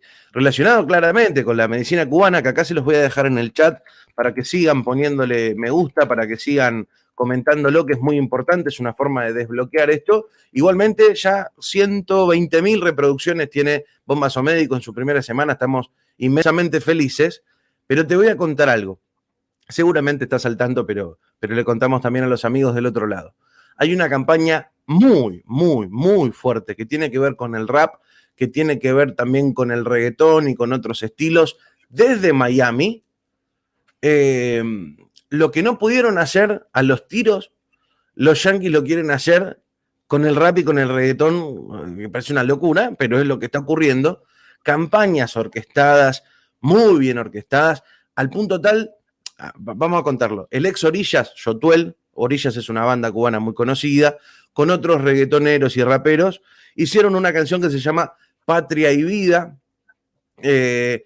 confrontando con la idea de Fidel de patria o muerte, ¿no? Como que el socialismo o el modelo cubano es patria o muerte y hace hincapié en la muerte, y la nueva Cuba democrática que va a surgir a través de bla, bla, bla, va a ser patria y vida, que es básicamente una canción de la gusanera cubana hablando pestes de su propio país. Muy llamativo, si no lo vieron, no lo vean. No, pero digo, arranca la canción con la cara de Martí y se prende fuego y aparece la cara de George Washington. Así empieza la canción, que vos decís, y tiene la palabra patria en el título. Bueno, a esto nos enfrentamos. Esta canción ya tiene un mes y ya tiene 4 millones de reproducciones. Entonces, ahí es donde uno se pone a pensar de decir qué jodido que es confrontar contra estos tipos y al mismo tiempo, pues decís, a ver, está la USAID, creo que participan por lo menos 6 artistas de primera línea que tienen contratos discográficos muy importantes. Digo, es mucho, pero con nada les estamos tocando el culo. Que son las dos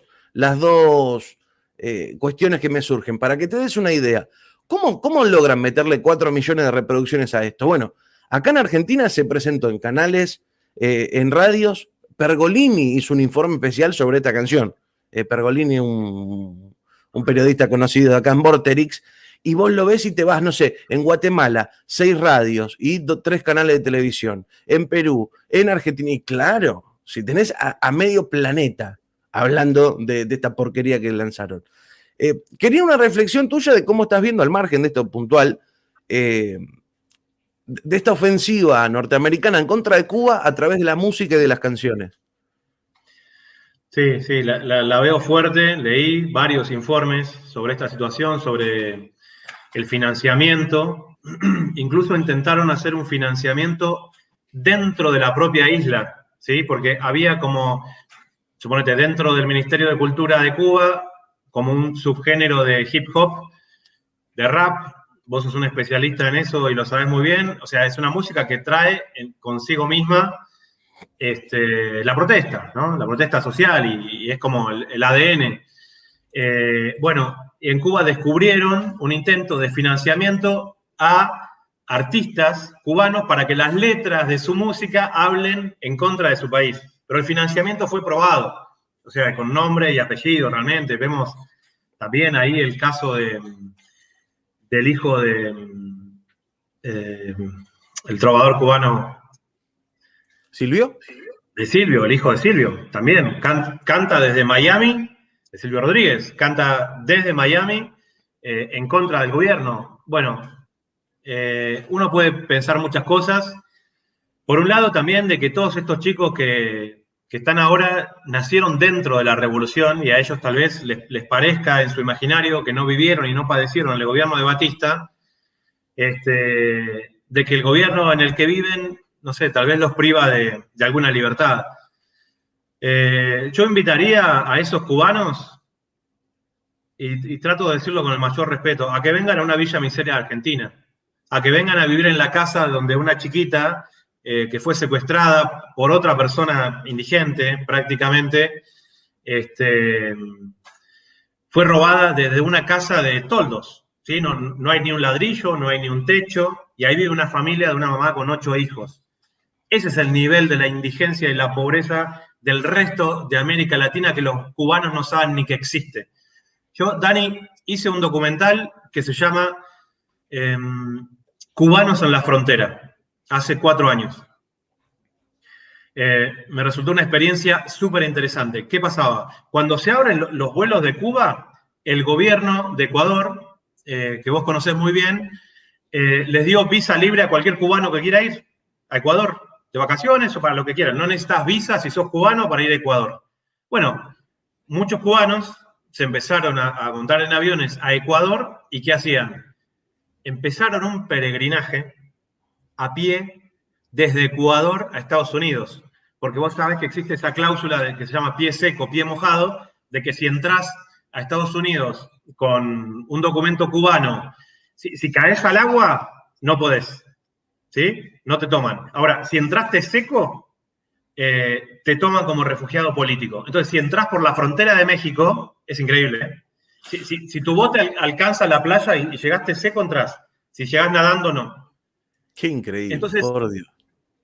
Si vos entrás por la frontera de México, mostrás tu pasaporte cubano y pasás.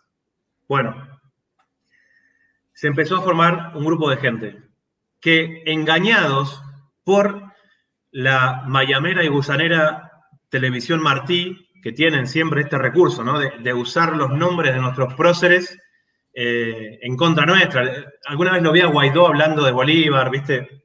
Esas cosas que dan vergüenza ajena. Bueno, sí, TV Martí que hacía toda una campaña desde Miami, que los cubanos podían ver en pequeños receptones, diciendo que en esa ruta era la ruta, y con unos videos, ¿viste? Que se abrían las praderas de Estados Unidos, y un matrimonio de cubanos jóvenes llegaron y ya tenían la casa de 3 pisos en Ocean Drive. Bueno, ¿qué pasó? El gobierno de Nicaragua, iban los cubanos subiendo, caminando.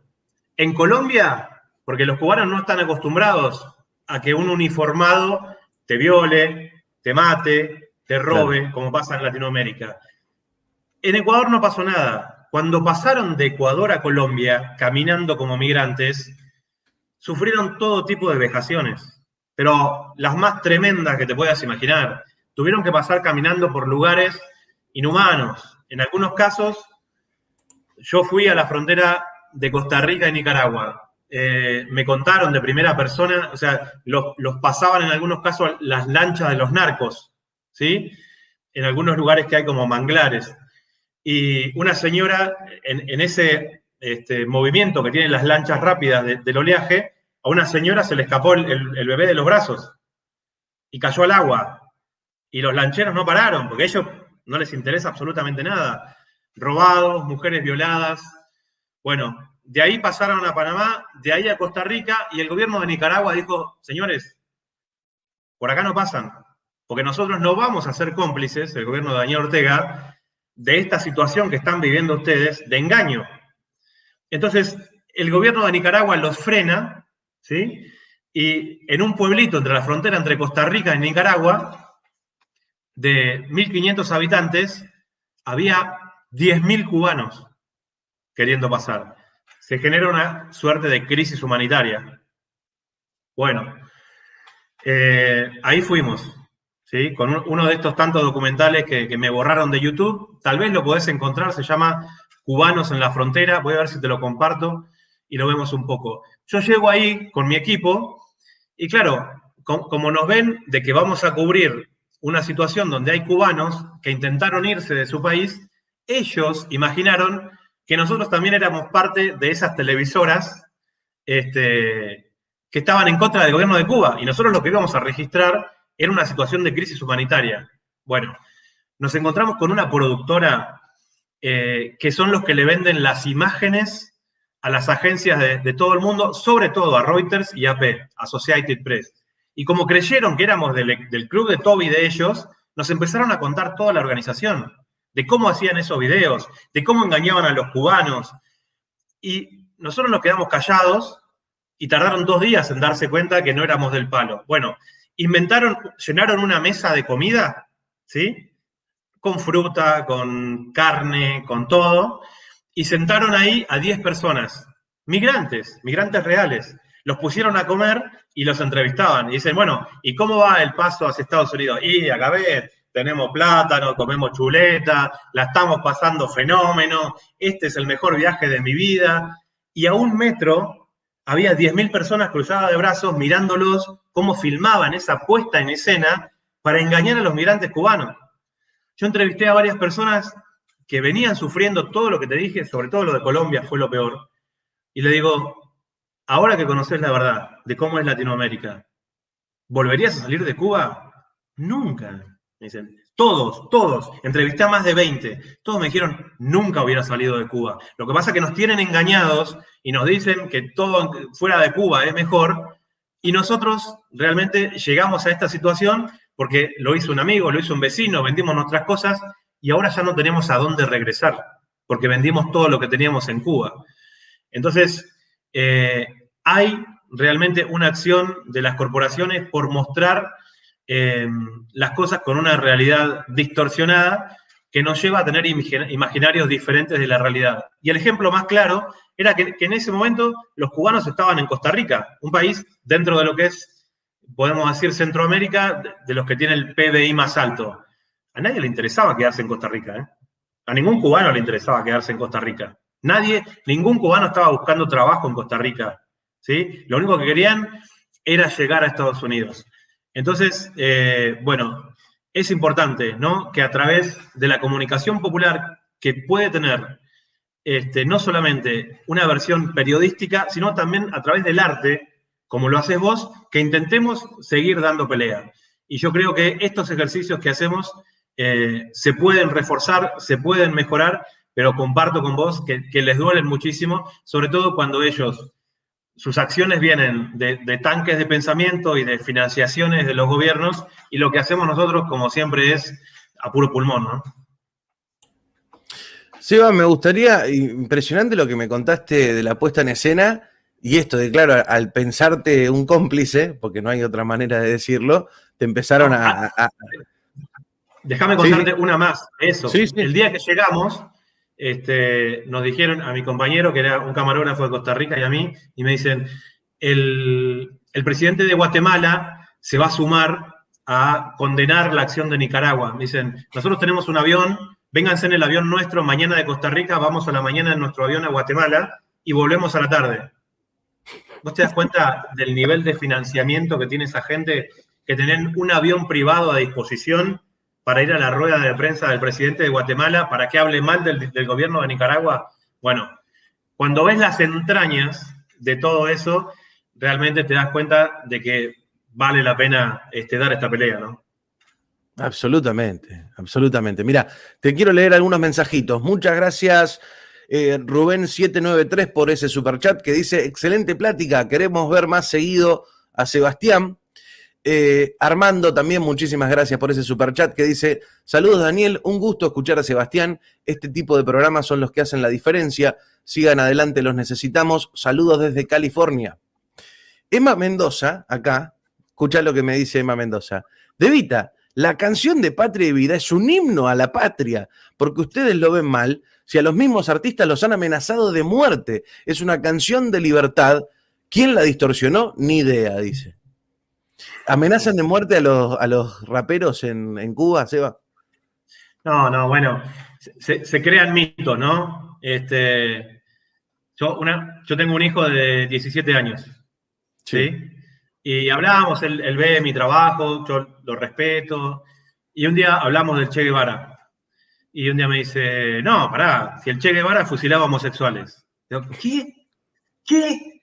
¿Pero de dónde sacaste eso? No, bueno, lo escuché en una red, no sé qué.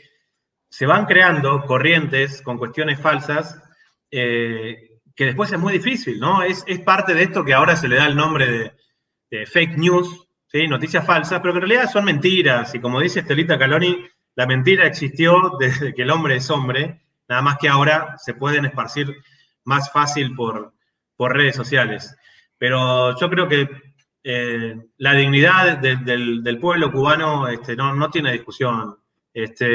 Cuando hay elecciones en cualquier país de América Latina, de lo que nos hablan es de salud, de educación, de esos índices. Y ahí Cuba tiene los mejores. O sea, no hay pibes que vivan abajo de un cartón como viven en Argentina, en Cuba. Cada pibe tiene su casa, cada pibe tiene su alimentación básica. Entonces, no sé de qué nos quieren llegar a venir a hablar en este contexto. Y ahora cuando vimos, y este año que acaba de pasar, creo que es un ejemplo de eso, ¿no? Cuba ya tenía una preparación con medicamentos antivirales muy fuertes, porque desde la década del 80, Estados Unidos tiraba virus sobre la isla, esto es una cosa real, para infectar a la población. Entonces Cuba desarrolló para su población un medicamento muy efectivo que se llama el interferón. ¿Sí? El interferón ya está inventado desde hace 20 años. Y uno de los primeros medicamentos que usó China, acordate que esto empezó a desarrollarse en China, fue el interferón cubano, que no es específicamente contra el coronavirus, pero es un antiviral muy fuerte que te mantiene con vida hasta que tu cuerpo pueda restablecerse. Entonces, salud y educación y cultura, realmente para mí, o sea, Cuba es un país que goza de buena salud. Entendemos, ¿no?, la postura de muchos jóvenes que traen esa rebeldía, y por eso te cito el caso de mi propio hijo, ¿no?, de que en su entorno le dijeron que el Che fusilaba homosexuales en Cuba. Digo, no, bueno, eso nunca pasó. La revolución cubana sin duda ha ido tomando posturas diferentes en cuanto a cuestiones de género, y eso nos consta a todos, pero en estas peleas globalistas de las cuales hablábamos antes, evidentemente intentan que esas visiones nacionales y de impronta revolucionaria que tiene de Cuba sean opacadas por las nuevas generaciones a través del financiamiento de ciertos circuitos, ya no sé si decirle culturales o de expresiones artísticas con financiaciones antirrevolucionarias.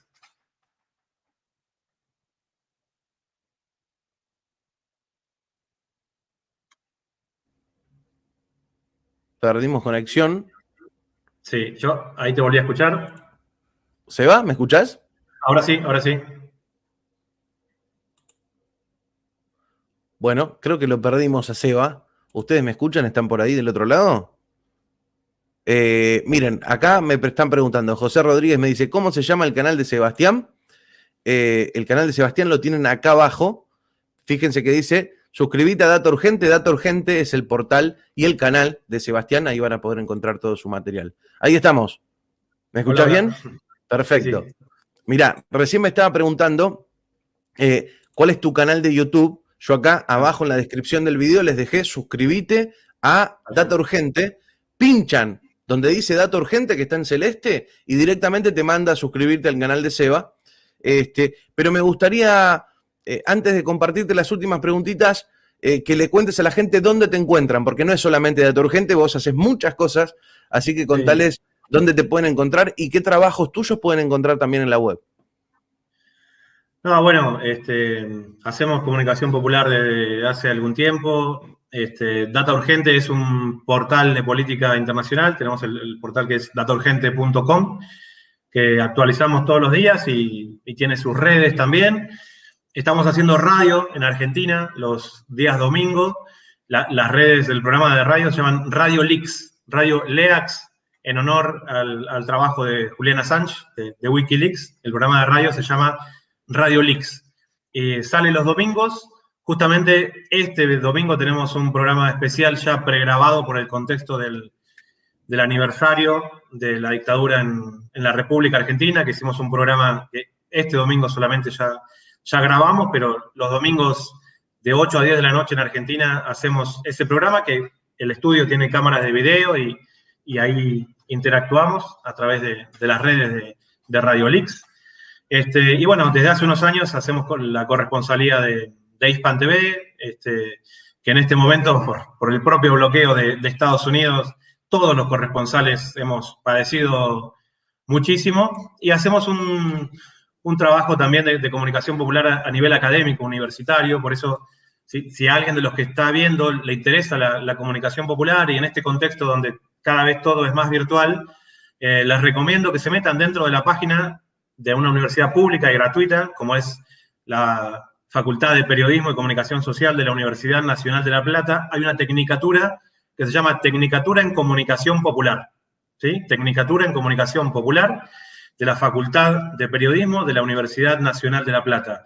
Tenemos estudiantes de toda América Latina, algunos vienen a la ciudad de La Plata, otros la están haciendo de manera virtual desde sus lugares, y lo que hacemos es esto, entender al periodismo, a la información, es como un derecho humano, que lo es. Así como cada humano debe tener acceso al agua potable para vivir, y es un derecho humano, el acceso a la información también es un derecho, y en los sistemas de comunicación corporativos a los que nos han acostumbrados, ese derecho es vulnerado todos los días. Y los documentales, sí, Dani, vos decías, he trabajado he hecho coberturas de guerra, he estado en Siria, un documental, ahora que Siria está cumpliendo los 10 años, que hicimos hace 2 años en Siria, se llama Siria, la guerra y los niños, un documental sobre la invasión turca en el norte de Siria, que está vigente todavía, que se llama La invasión turca, justamente, el de los cubanos mojados en el muro, sobre los 43 de Ayotzinapa.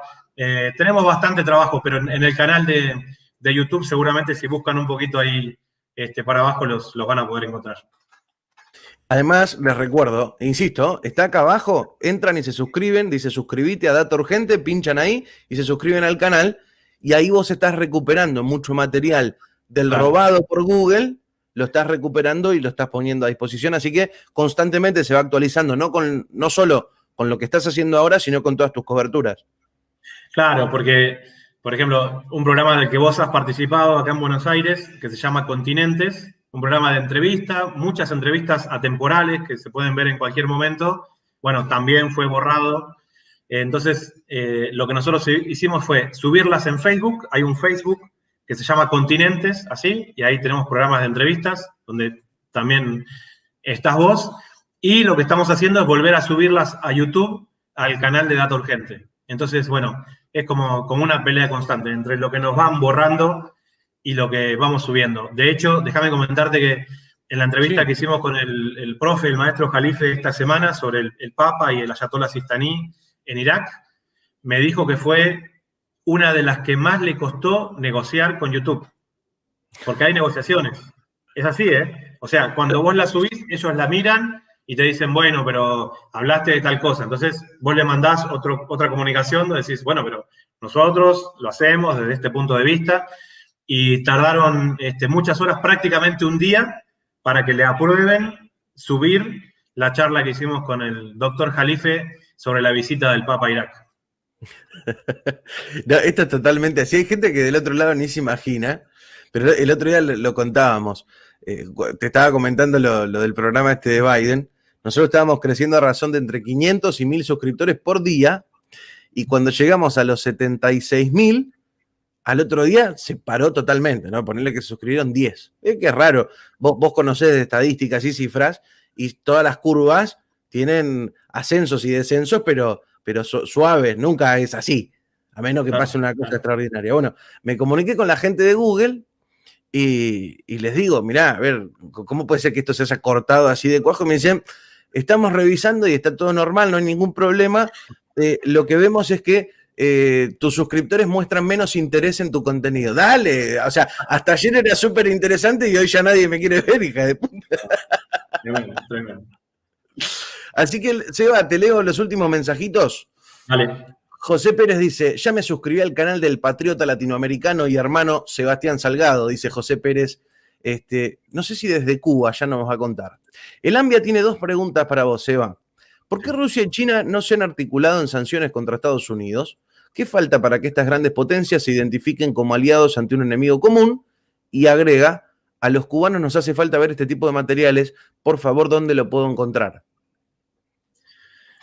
Sí, bueno, en tu canal espero que quede vigente y que no lo borren. Y después yo lo voy a retomar también esta misma charla en el portal de YouTube de dataurgente.com. Bueno, ¿por qué Rusia y China? Seba, creo que se refiere a lo que comentaste de tu documental sobre los cubanos en la frontera. Ah, sí, cubanos en la frontera, por ahí pones en un buscador de YouTube, si te cuesta encontrarlo, pones cubanos en la frontera Sebastián Salgado y vas a ver que ahí lo vas a encontrar. Tiene mucha música de una banda cubana que a mí me encanta, que se llama Buena Fe, y creo que quedó un buen material. Una última anécdota sobre eso que me encantó. Nosotros pasamos la noche de Año Nuevo con ellos, con esos migrantes cubanos, y estos sátrapas de esa empresa de comunicaciones que fungían y son los que nutren a las agencias de noticias, armaron de manera muy respetuosa, pero lo armaron ellos, un muñeco de Fidel para ser quemado en Año Nuevo. Ahora, son tan poco inteligentes como si lo hubieran armado los migrantes, y eso nunca pasó. Yo estaba ahí. Lo armaron la gente de esa empresa. Con tan poca inteligencia y tan sobrados de dinero que le pusieron toda ropa nueva. El muñeco tenía ropa a estrenar. Nadie le pone ropa nueva, zapatillas nuevas, tenis, como quieran decirle, a un muñeco que vas a quemar. Le pones tu ropa más vieja y claro.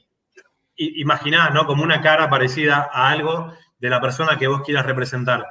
Pero en esa imagen se ve claro de que el muñeco tenía ropa nueva porque es ropa comprada, no es ropa donada por ningún migrante que la venía usando y que podía tener una ropa vieja para hacer un muñeco para ser quemado esa noche. Así que bueno, cubanos en la frontera de Sebastián Salgado, lo hicimos con mi colega Mauricio Nostroza de Costa Rica, que me acompañó.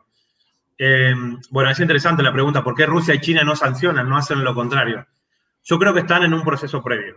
Primero tenemos que reconocer de que el dólar sigue siendo la moneda mayoritaria de las transacciones a nivel mundial, todavía. De que la clave SWIFT, que es la clave de transacciones bancarias internacionales, se controla desde Estados Unidos, todavía. Entonces, yo creo que la política exterior de Rusia y de China nunca va a ser tan hostil como es la de Estados Unidos. Entonces, creo que no está en el ADN de esas dos grandes potencias subsumir, ¿no? a terceros países para demostrarle de que, bueno, o estás con Estados Unidos o estás con nosotros. Yo creo que esa nunca ha sido su política exterior en esta etapa. Tal vez en la etapa soviética, pero eso está terminado. Tal vez en la etapa soviética, pero esa sería como tema de otra charla. Ahora, lo que sí están haciendo, y esto es interesantísimo, es dejar de usar el oro para las transacciones entre Rusia y China. Pensemos el nivel de transacciones comerciales que hay entre esos dos países y Rusia aceptando yuanes y China aceptando rublos, ¿sí? Entonces, me parece que es un primer paso determinante que marca, por lo menos en una parte del mundo, el fin potencial de la hegemonía del dólar. Entonces, a largo plazo, ya no va a ser tan fácil para los Estados Unidos, en tanto y en cuanto esto se siga expandiendo, hacer o ejercer presión de bloqueo contra determinados países. Hoy por hoy, el rompimiento del bloqueo se sigue haciendo casi de manera romántica, ¿no? A mí lo que más me ha gustado del 2020 es ver a los petroleros iraníes rompiendo todos los bloqueos de Estados Unidos, llevándole gasolina, nafta o como quieran decirle, a la Venezuela bloqueada y diciéndole, bueno, vos no dejás que mis empresas le vendan, no me dejás no sé qué, te mando una fila de petroleros que te van a bajar allá y a ver si tenés lo que hace falta para frenarlos. El Mar Caribe es el Mare Nostrum de los yanquis. Nunca un barco iraní había entrado a vender petróleo ahí. Pero fíjate lo que lleva. Cuando te acorralan, vos tomás decisiones desesperadas en nombre de la defensa de tu propio país. ¿Quién es Estados Unidos para bloquear a Cuba? ¿Quién es Estados Unidos para bloquear a ningún país? Bueno, entre los países bloqueados se fortalecen. Entonces, entre Rusia y China, me parece que se está viendo muy claro esto y hacen que otros países realmente se animen a romper este bloqueo, no solo incluso a través de nuevas transacciones económicas que dejan de lado al dólar, sino a través de acciones casi románticas, ¿no? Rompiendo los mares y llevando gasolina, como hicieron los iraníes con los venezolanos este año. May M dice, ¿cómo se llama el canal de Sebastián Salgado? Data Urgente, lo tienen acá en la descripción. Suscribite a Data Urgente, pinchan ahí y se suscriben. Álvaro Pujol dice, Seba, ¿qué chances hay de libertad a Julian Assange? No, realmente lo veo imposible, ¿no? O sea, Estados Unidos estuvo presionando mucho por la extradición. Ahí encontramos algún juez sensato, tal vez, en el Reino Unido, que la prohibió. La libertad yo realmente la veo muy, muy lejana. O sea, si pudieran, tratarían de terminar de volverlo loco, ¿no? En la prisión donde lo tengan sometido, porque las torturas psicológicas son prácticamente una especialidad, ¿no? de británicos y estadounidenses. No dejan marcas en el cuerpo, pero dejan un cerebro totalmente disfuncional. A esas torturas psicológicas está siendo sometido Julian Assange. Por eso lo que a él le queda es la difusión que nosotros hagamos, ¿no? De las cosas que él ha hecho. Recordemos que ni siquiera son investigaciones, Wikileaks ni siquiera son investigaciones de él, sino que ellos tienen la plataforma para difundir lo que era información clasificada de los Estados Unidos. Bueno, es importante que lo sigamos consultando, que sigamos viendo qué nuevas publicaciones hay, y más allá de que el cuerpo físico de Julian Assange no salga a la libertad, nosotros como comunicadores difundiendo y compartiendo desde mi humildísimo espacio de radio, poniéndole Radio Leaks, ¿no? en honor a él, por eso, me parece que es una manera de liberarlo un poquito a través de su discurso todos los días. Ana López dice, perdón por haber sido tan dispersa en la vida. Ayer apenas conocí a Sebastián en la plática sobre Soros. Ya estoy suscripta en su canal y desde ayer en Twitter. Sos grande, Sebastián, y vos también, Daniel. Muchas gracias, querida Ana.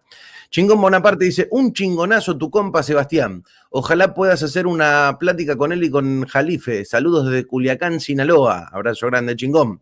Cajeme dice, Sebastián Salgado, saludos a un combatiente íntegro y humanista, fuerza y por la justicia. Ciudadana del Mundo dice, ¿es tan infantil pensar que un político va a mejorar a México? Sean congruentes y objetivos. En México te desaparecen si tratas de ayudar al pueblo. Y agrega, peje zombies. ¿Cuántos líderes sociales han asesinado este año en México? Y no me digan que AMLO no sabe. Y elegí el mensaje de Ciudadana del Mundo porque es algo que te preguntan bastante, ¿no? Pero si la Cuarta Transformación hace todo bien, ¿cómo puede ser que sigan matando gente? ¿Cómo puede ser que esto? ¿Cómo puede ser que el otro? Y el otro día, en una intervención tuya que estuve escuchando, diste una respuesta absolutamente contundente. Me gustaría que nos puedas comentar esto, ¿no? De comprender la praxis política y de entender de que un presidente no es un emperador, ni mucho menos. Sí, hay que entender el contexto democrático en el que estamos viviendo y los condicionamientos y las debilidades de las democracias actuales. ¿En qué contexto asume López Obrador después de más de 70 años del PRI, de 2 gobiernos del PAN,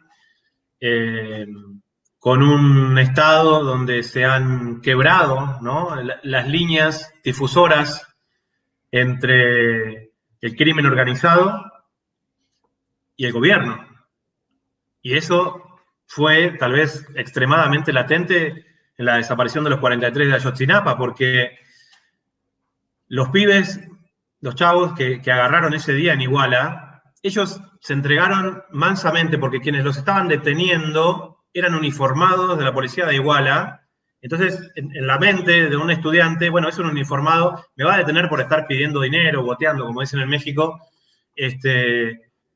pero los que entraron eran los jóvenes que entraban en las camionetas que los llevaba la policía y fueron tal vez como una anécdota. Ahora, cuando esa policía después los entrega a grupos relacionados con el crimen organizado, nos damos cuenta de que esa línea se perdió. ¿Qué es Estado y qué es crimen organizado?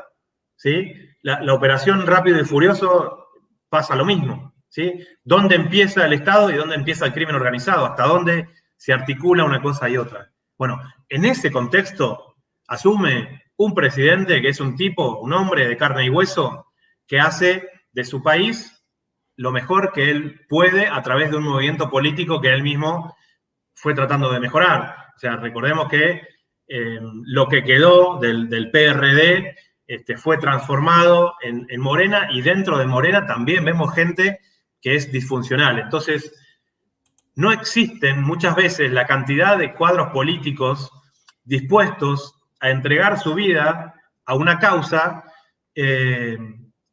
para mejorar la situación de su país. La mezquindad humana hace que muchas veces veamos primero por nuestros propios intereses, que veamos qué podemos obtener de la política antes de que veamos qué es lo que podemos dar. Entonces, la realidad es que harían falta ejércitos de personas con la visión de López Obrador para cambiar la estructura política y social de México. En los años que lleva, yo creo que ha tenido acciones concretas contundentes. Ha hecho de México un país con un horizonte, si se quiere, más justo y más igualitario. Pero no pensemos nunca de que un presidente es un superhéroe, ¿sí?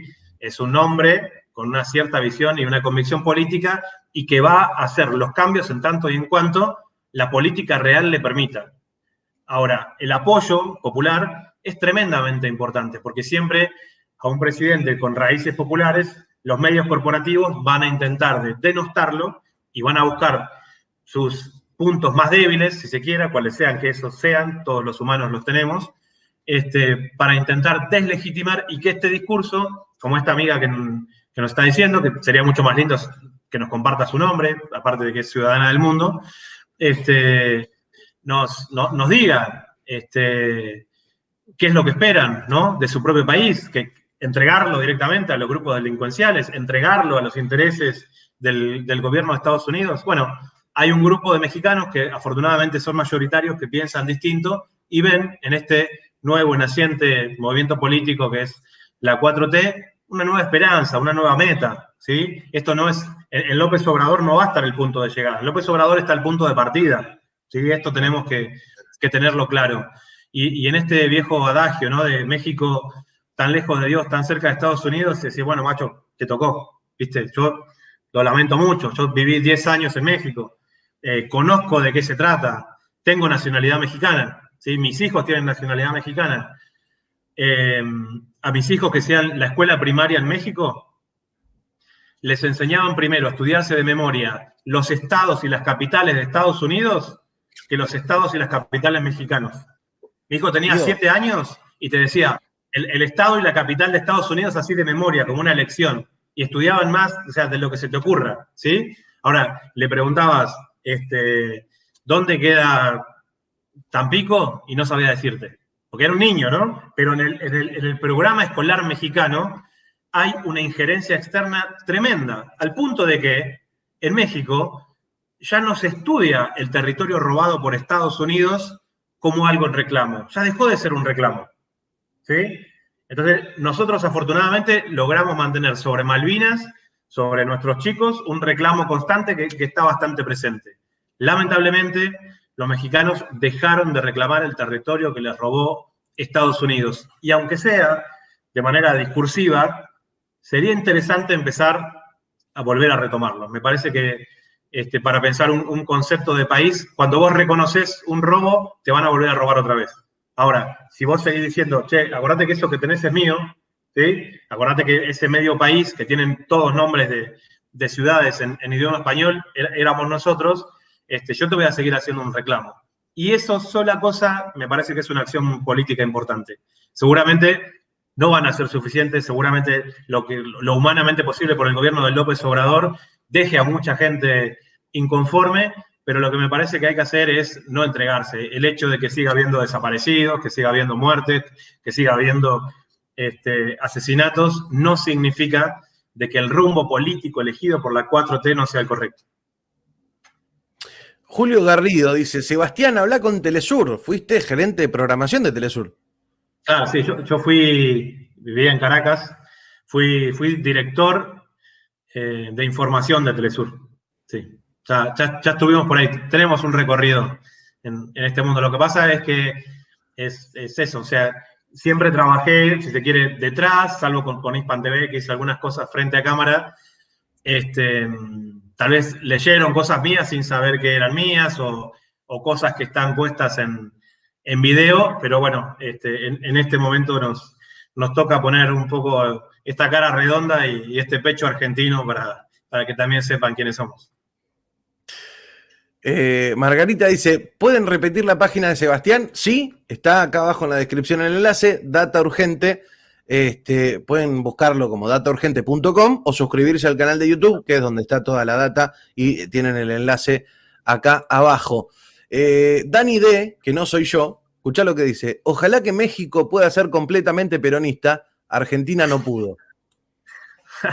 Está buenísimo, está buenísimo. No, yo creo que México tiene que ser completamente cardenista, ¿sí? Esta semana recordábamos, ¿no? Ese hecho histórico de la exportación petrolera. Al margen, igual entendés bien lo que quiere decir, sí, al margen del nombre.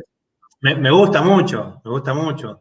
Pero bueno, creo que México también ha tenido sus propios referentes, y en la figura de Lázaro Cárdenas, me parece que ahí tenemos un estadista que marcó las líneas de un país posible, ¿no? Por eso yo considero al profe y al maestro Jalife como mi referente en México en todo sentido, porque fue el mexicano que más se opuso a lo que fue la privatización encubierta de Pemex, ¿sí? O sea, vos pensás, Dani, que en las escuelas mexicanas, y también esto lo sé por experiencia, el día de la expropiación petrolera se celebra, es un día patrio. Y después vos tenés un gobierno, o dos gobiernos, porque fue parte de los dos, como fueron el de Felipe Calderón y el de Peña Nieto, donde de a poquito fueron privatizando, ¿no?, algunas partes de Pemex, y la soberanía, si se quiere, hidrocarburífera de México sufrió, siento yo, un embate importante. Pemex era la última joya, ¿no?, si se quiere, del Estado mexicano, y creo que ahí se dilapidó una situación importante. En Argentina la recuperamos, ¿sí? YPF, Yacimientos Petrolíferos Fiscales, siempre había sido una empresa estatal. El presidente peronista Menem la vendió y la privatizó a Repsol, ¿sí?, a capitales españoles. Durante los gobiernos de Néstor y Cristina la renacionalizamos. Por eso creo que sería bueno, recordando al gran presidente Lázaro Cárdenas, pensar, ¿no?, en la reestatización total y absoluta, incluso de las empresas subsidiarias de Pemex. Es la única manera de tener soberanía energética. Yo coincido con Dani esto. Bueno, las ideas de independencia, soberanía y justicia social de Lázaro Cárdenas y de Perón eran prácticamente las mismas, con la diferencia de estar en lugares distintos. Pero coincido con esto, que uno desde Argentina lo ve a Andrés Manuel López Obrador y es un proyecto mucho más peronista que el nuestro en este momento actual.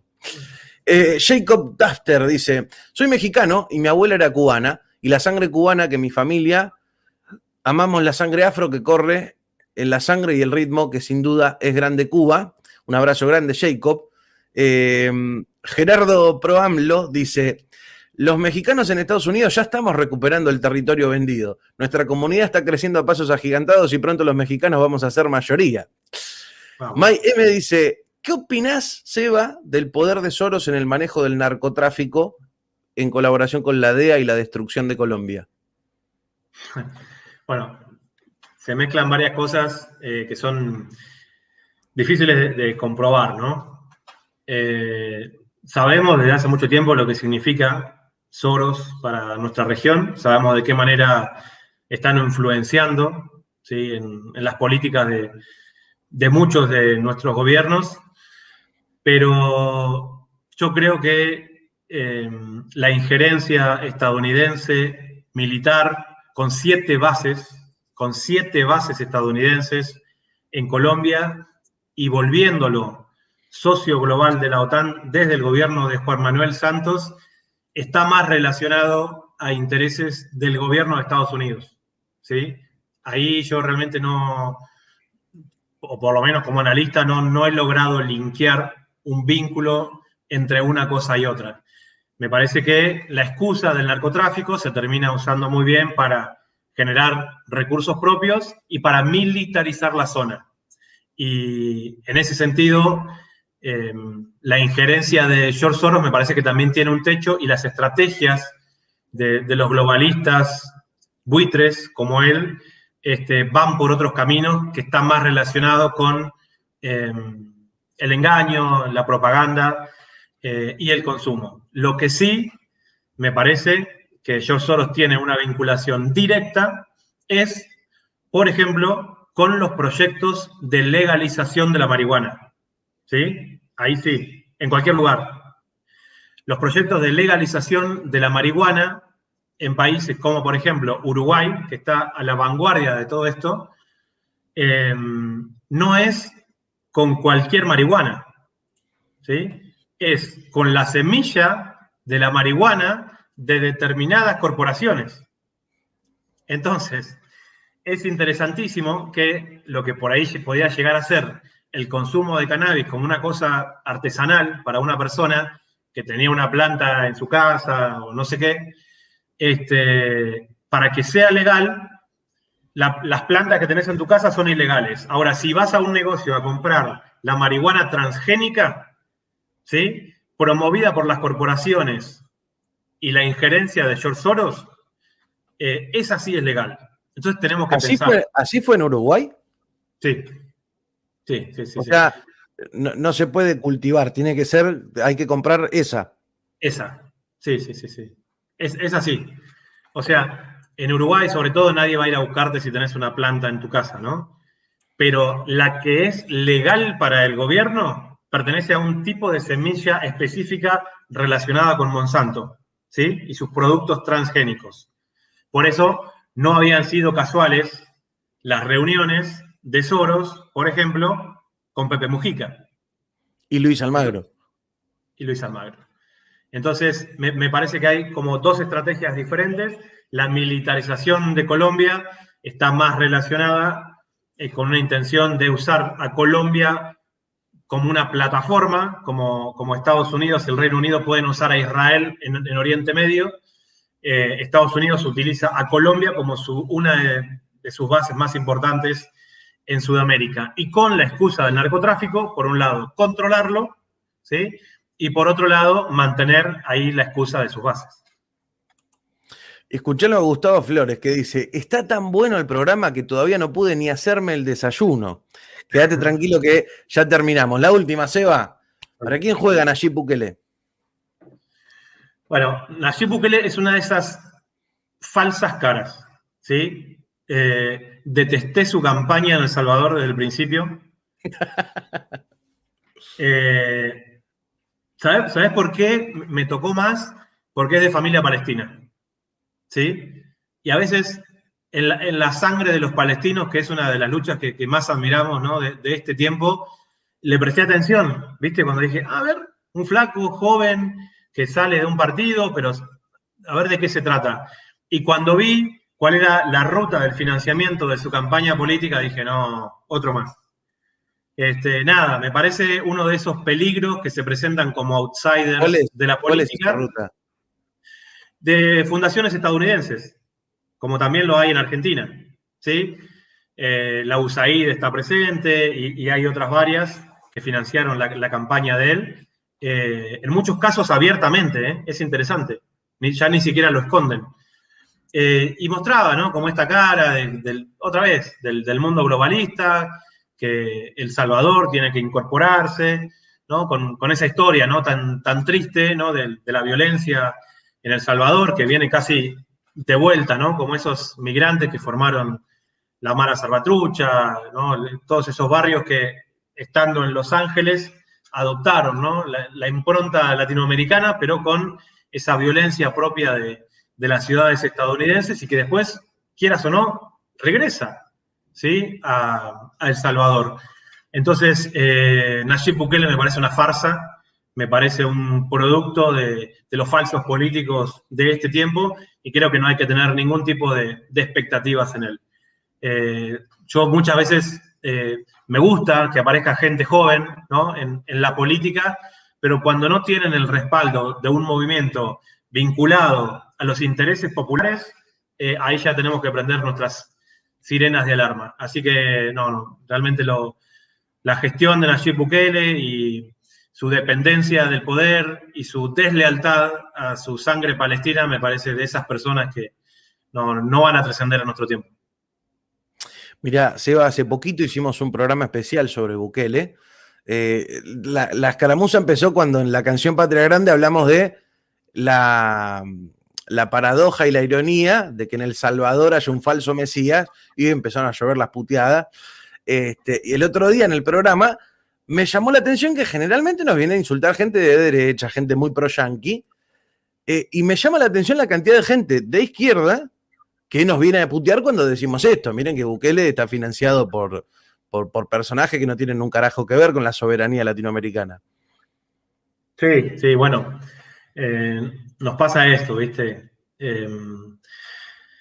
Hay que también dimensionar, Dani, que no todo el mundo puede dedicarle tanto tiempo, ¿no? al estudio de la geopolítica. Entonces, acordate que yo hace ya creo que más de una hora di ese consejo de si querés estar un poquito mejor informado, apagá la tele.